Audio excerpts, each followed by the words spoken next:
और अब जो भाई आगे पैनल आता है ना, वो देख के जहाँ बैठे हो तुम, लेटे हुए हो तुम, अब उठने वाले हो सकता है तुम चीख भी मार दो। तांजीरो यहाँ पे हिनोकामी कागुरा यूज करता है।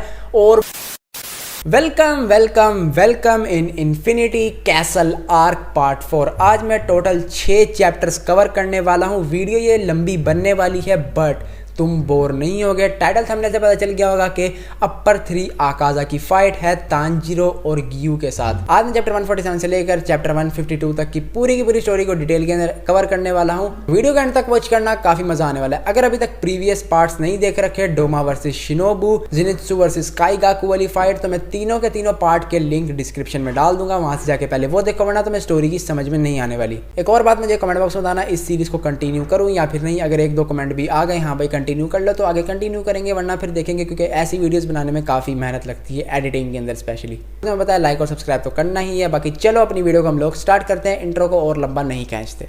चैप्टर 147 स्टार्ट होता है, जहाँ पे हम किरिया को देखते हैं जो कि इन्फिनिटी कैसल का बैठ के मैप बना रहा होता है। और जब वो ये मैप बना रहा होता है, उसे अपने फैमिली की याद आती है, यानी कि अपने फादर और मदर और जो उसकी 2 सिस्टर्स मरी थी, और ये सब सोच के वो रोने लगता है। आखिर यार कितना ही सख्त कर लेगा वो अपने आप को, एक 8 साल का बच्चा ही तो है वो। मगर तभी उसकी दोनों सिस्टर्स उसे चुप कराती हैं, ये कहते हुए कि अभी रोने का टाइम नहीं है और अपने हाथ को रोकना मत।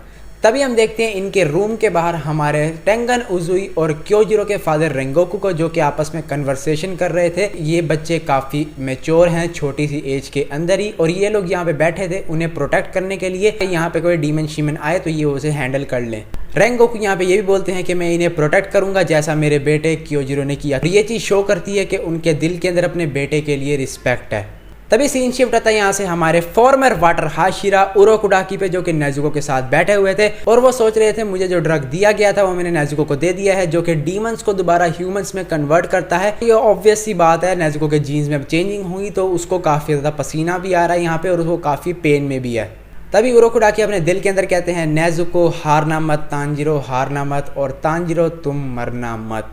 तभी सीन शिफ्ट रहता है अकाजा की फाइट के ऊपर, जहाँ पे अकाजा तांजीरो के ऊपर अटैक कर देता है, मगर तांजीरो सन ब्रीथिंग का यूज करके उसके अटैक को डॉज कर लेता है और वो अकाजा के एक आर्म को भी काट देता है। अकाजा अपने हाथ को इंस्टेंटली रीजनरेट करते तांजीरो को मुक्का मारने वाला होता है, मगर तांजीरो अपनी स्पीड के हेल्प से वहां से निकल जाता है और वो अकाजा को डैमेज भी कर देता है। गियू भी तांजीरो की मूवमेंट्स को देख के हैरान हो गया था, और वो यहाँ पे यही बोल देता है कोई शक नहीं है तुम एक हाशिरा के लेवल पे पहुंच चुके हो, तुम एक अपर मून को इतनी अच्छी टक्कर दे रहे हो। जब मैं तुमसे पहली दफा मिला था तब तुम मुझसे झुक के भीख मांग रहे थे, और अब तुम खुद को देखो, तुम काफी स्ट्रॉन्ग हो चुके हो। अकाजा भी यहाँ पे सोचता है कि ये बच्चा वीक नहीं है, इसका मतलब रेंगोकू क्योजिरो सही था। तभी वो यहाँ पे बोलता है I will show my respect for you, और वो अपनी टेक्निक डेवलपमेंट को एक्टिवेट करता है और कहता है आ जाओ। और यहीं पर ही हमारा चैप्टर हो जाता है एंड। चैप्टर 148 स्टार्ट होता है, जहाँ पे गियू वाटर ब्रीथिंग की 3rd फॉर्म से अकाजा के ऊपर अटैक करता है, और अकाजा भी यहाँ पे खुश है कि कोई तो स्ट्रॉन्ग मिला। गियू यहाँ पे वाटर ब्रीथिंग की 11th फॉर्म को यूज करता है, और अकाजा काफी खुश और एक्साइटेड होता है कि मैंने जिस पिछले वाटर हाशिरा को मारा था उसने तो ऐसी कोई फॉर्म यूज नहीं की थी। यहाँ पे तांजीरो अकाजा के ऊपर अटैक करने वाला होता है, मगर अकाजा इंस्टेंटली उसके पीछे आता है और वो तांजीरो पर अटैक करने वाला होता है, मगर तभी गियू अकाजा के हाथों को काट देता है। अकाजा अपने हाथों को इंस्टेंटली रीजनरेट करता है, गियू के अटैक को ब्लॉक करता है, तांजीरो को एक लात मारता है, जिससे तांजीरो के मुंह से खून भी निकलने लगता है। अकाजा यहाँ पे गियू से उसका नाम पूछता है कि तुम्हारा नाम क्या है, मगर गियू बोलता है कि मुझे बातें करना पसंद नहीं है। अकाजा जिसके जवाब में बोलता है you hate talking but I love talking. तभी वो यहाँ पे अपनी टेक्निक डेवलपमेंट की एक टेक्निक को यूज करके गियू को दूर फेंक देता है, काफी दूर। यहाँ पर तांजीरो बोलता है गियू सान। अकाजा एकदम से तांजीरो के पास आता है और कहता है अच्छा तो उसका नाम गियू है। तांजीरो यहाँ पर अकाजा के ऊपर अटैक करता है, मगर अकाजा तांजीरो को दूर फेंक देता है, पर अकाजा कुछ ऐसा बोलता है जो कि तांजीरो को ट्रिगर करने वाला है। अकाजा यहाँ बोलता है कि अच्छा हुआ रेंगोकू क्योजिरो मारा गया, बेवकूफ था जो कि ह्यूमंस को प्रोटेक्ट करने के लिए अपनी स्ट्रेंथ को जाया करता था। उनके तांजीरो काफी गुस्से में आता है और वो कहता है कि रेंगोकू सान के बारे में बकवास ना कर। तभी अकाजा यहाँ पे बोलता है कि मुझे सबसे ज्यादा जो नफरत है वो वीक लोगों से है, क्योंकि वो नेचर के रूल्स की वजह से एलिमिनेट हो जाते हैं, यानी कि कमजोर लोग मारे जाते हैं स्ट्रॉन्ग लोगों के हाथों। अकाजा यहाँ पे ये कहना चाह रहा है। तांजीरो यहाँ बोलता है अकाजा तू जो भी बोल रहा है वो गलत है, और तू इसकी एक लाइव एग्जाम्पल है। जब बच्चे पैदा होते हैं तब वो वीक होते हैं, और उन्हें प्रोटेक्ट करने के लिए कोई ना कोई होता है जो कि उन्हें प्रोटेक्ट करता है और सबसे महफूज रखता है। तुझे भी बचपन में किसी ना किसी ने प्रोटेक्ट किया होगा, बेशक अभी तुझे याद नहीं है पर तुझे भी किसी ने प्रोटेक्ट किया होगा। जो स्ट्रॉन्ग लोग होते हैं उनका काम ये होता है कि वो वीक लोगों को प्रोटेक्ट करें, और जब वीक लोग स्ट्रॉन्ग बन जाते हैं तो उनका काम होता है कि वो अपने से वीक लोगों को प्रोटेक्ट करें, और यही नेचर का रूल है। यहीं पर ही हमारा चैप्टर हो जाता है एंड। चैप्टर 149 स्टार्ट होता है जहाँ पे अकाज़ा अभी भी तांजीरो की वही बातें सोच रहा था कि इसने क्या कह दिया, मुझे इसने बहुत अजीब सी फीलिंग दे दी। तभी पीछे से अकाज़ा के कंधे के ऊपर कोई हाथ रखता है और वो उसे कहता है कि ये सच है कि जब छोटे बच्चे होते हैं तो वो अपने आसपास के लोगों से मदद लेते हैं, वो वीक होते हैं, मगर तुम कभी भी अपने आप को दूसरों से कंपेयर ना किया करो। एक फाइट के अंदर जो तुम्हारा रियल ओपोनेंट होता है वो तुम खुद होते हो। अगर तुम और 10-20 साल की ट्रेनिंग करोगे तो तुम स्ट्रॉन्ग बन जाओगे। मैं उम्मीद करता हूँ कि अगली दफ़ा तुम ही होगे जो लोगों को बचाओगे। उसके हाथ को दूर करने के लिए अपने हाथ को स्विंग करता है, मगर वहाँ पे कोई होता ही नहीं है। तांजीरो भी ये देख के सोच रहा होता है कि ये हवा के अंदर क्यों मुक्के मार रहा है। अकाज़ा यहाँ पे काफ़ी गुस्से के अंदर आ जाता है। पहले तांजीरो की बातें और अब यहाँ पे जो आया था उसकी बातें। अकाज़ा काफ़ी गुस्से के अंदर तांजीरो के ऊपर अटैक करता है और उसकी काफ़ी गंदी हालत कर देता है। तांजीरो यहाँ पे अकाज़ा की मूवमेंट्स को बिल्कुल भी नहीं पढ़ पा रहा था, तभी वो इसकी मूवमेंट्स को जानने के लिए इसके प्रीवियस मूव्स को याद करता है। उसके मूव्स में ऐसा कुछ देखता है जिससे वो उसके ऊपर अटैक करके उसको डैमेज भी कर देता है। तभी हम लोग देखते हैं रेंगोकू क्योजिरो के छोटे भाई को, जो कि बैठ के प्रे कर रहा होता है डीमन स्लेयर्स के लिए कि वो जीत जाए। ये भी प्रे करता है कि मैंने जो लेटर तांजीरो के पास भेजा है वो तांजीरो के पास सेफली पहुंच जाए। लेटर के अंदर वो सारी कन्वर्सेशन है फ्लेम ब्रीथिंग यूजर और पहले सन ब्रीथिंग यूजर के बीच के। जो पहला सन ब्रीथिंग यूजर था यानी कि योरिची, उसने पहली मुलाकात के अंदर मुजान को टुकड़ों में कैसे काटा था, क्या टेक्निक यूज की थी, उसके अंदर उसका राज लिखा हुआ है। अभी हम उस क्रो को देखते हैं जो कि वो लेटर लेके तांजीरो के पास आ चुका है, मगर अकाज़ा के साथ फाइट चल रही है। ये क्रो यहाँ पे मर गया तो तांजीरो को कोई बता भी नहीं पाएगा कि इस लेटर में क्या है, इसीलिए ये तब तक लेटर नहीं दे सकता जब तक ये अकाज़ा को हरा नहीं देते।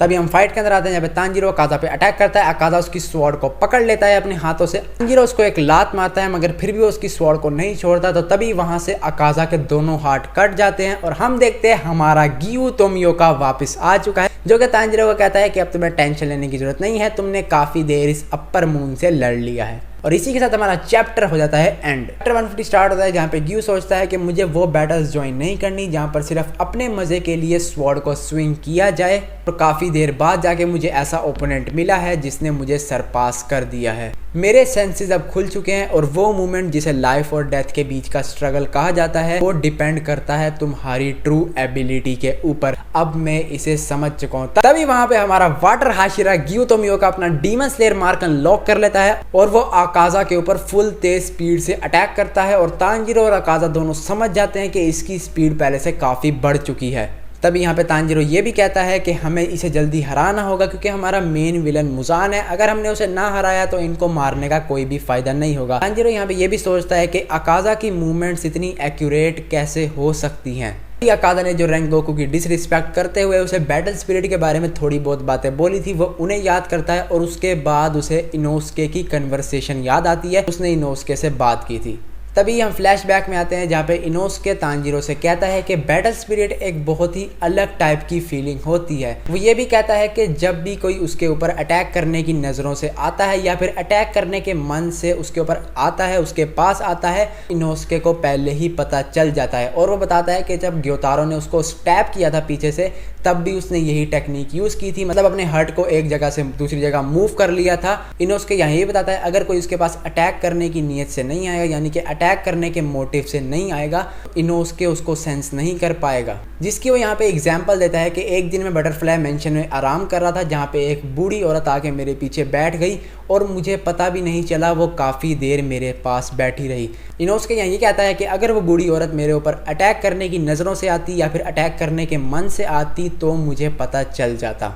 तभी हम प्रेजेंट के अंदर आते हैं जहाँ पे तांजीरो अकाज़ा के ऊपर अटैक करता है। अकाज़ा उसके अटैक को रोक लेता है। जीरो कहता है मुझे समझ आ गया मेरी मिस्टेक कहाँ पे थी, और यहीं पर ही हमारा चैप्टर हो जाता है एंड। चैप्टर 151 स्टार्ट होता है जिसके अंदर हम एक फ्लैशबैक देते हैं जहाँ पे तांजीरो बताता है कि उसने अपने फादर को आज तक गुस्सा करते हुए नहीं देखा था। ये फादर कभी भी गुस्सा नहीं किया करते थे और उनके चेहरे के ऊपर हमेशा एक छोटी सी स्माइल रहती थी। हम यहाँ पे थोड़ा सा पास्ट के अंदर देखते हैं जहाँ पे जब तांजीरो बच्चा था वो अपने फादर से पूछता है हिनोकामी कागुरा डांस को कैसे परफॉर्म कर लेते हो और जब आप इसको परफॉर्म कर रहे होते हो आपके दिमाग में क्या चलता है, आपकी हेल्थ अब ठीक नहीं है तो क्या अगले साल में आपके लिए इस डांस को परफॉर्म कर सकता हूँ। जिस पर तांजीरो के फादर उसे थैंक्स कहते हैं उनकी इतनी केयर करने के लिए। तभी वो बताते हैं कि जब मैं जवान था मुझे बीमारी कोई नहीं थी, मुझे कोई डिजीज नहीं था, मैं हिनोकामी कागुरा डांस को परफॉर्म ही नहीं कर पाता था। उसके बाद मैंने कुछ सोचा और मैंने उसके अंदर से जो अननेसेसरी एलिमेंट्स और मूवमेंट्स थी उनको निकाल दिया और अननेसेसरी मूवमेंट्स और एलिमेंट्स को निकालने के बाद हिनोकामी कागुरा डांस को 10 से 12 घंटे तक आराम से परफॉर्म कर सकता हूँ बिना थके। और वो ये भी कहते हैं जब से मैंने इसको परफॉर्म करना स्टार्ट किया है मैं तब से अब तक थका नहीं हूँ एक दफा भी इसे बीच में परफॉर्म करते हुए। कहने का मेन मोटिव ये है कि अगर तुम किसी चीज के अंदर से अननेसेसरी एलिमेंट्स या फिर अननेसेसरी मूवमेंट्स को निकाल दोगे तो तुम डांस किया कोई भी काम बिना थके कर सकते हो।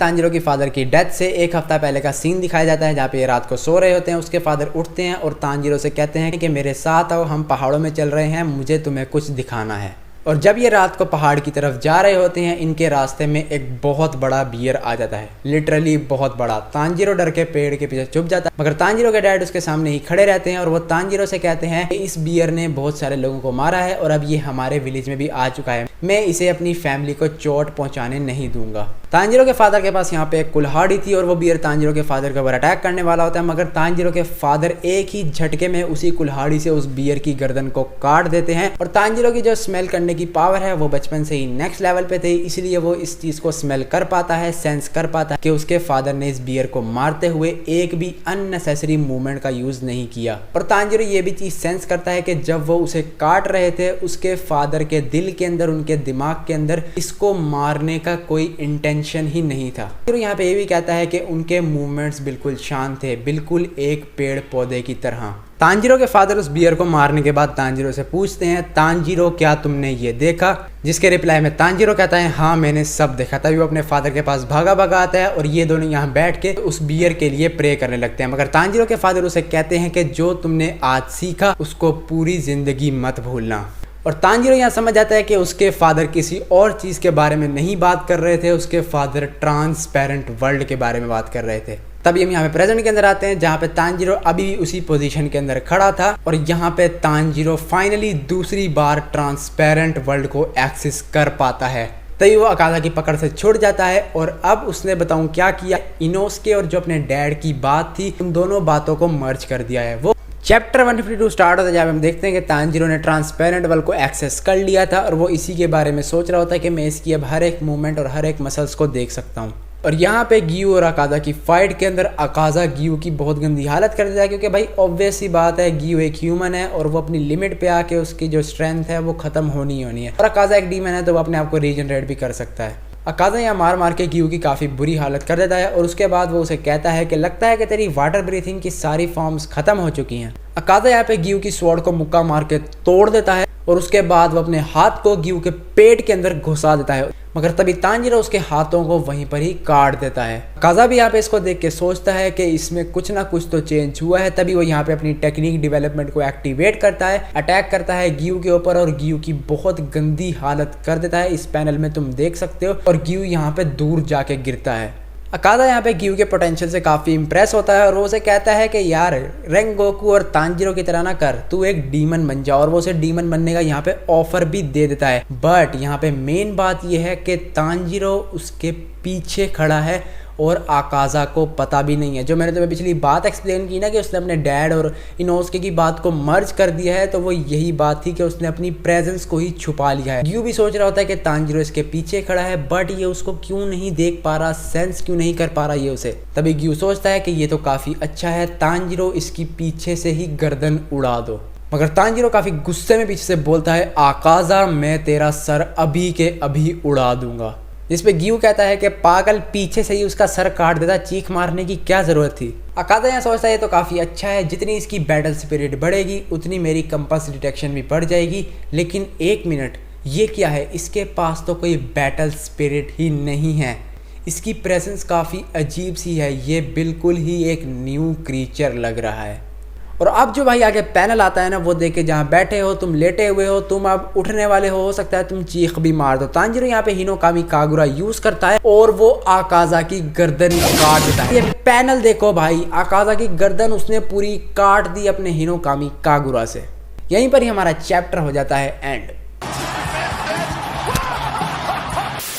वीडियो कैसी लगी नीचे कमेंट बॉक्स में बताना। और मैंने कहा था ना भाई, पहले भी तुम्हें एक्सप्लेन किया कि उसने अपने डैड और इनोस्के की बात को मर्ज कर दिया है, तो वो यही था, बैटल स्पिरिट को छुपाना है, ऐसा जो मैंने तुम्हें पहले एक्सप्लेन किया वही सब इसने यहाँ किया, जिससे इसकी प्रेजेंस फील ही नहीं हुई उसे।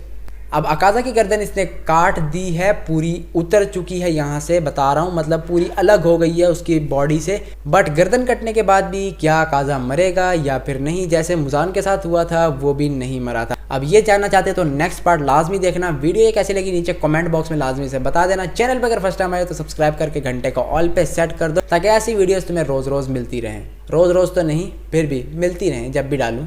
नेक्स्ट पार्ट अपर 3 आकाजा की फाइट का लास्ट पार्ट होने वाला है। बाकी मिलता हूँ तुम लोगों से नेक्स्ट वीडियो के अंदर। सायोनारा।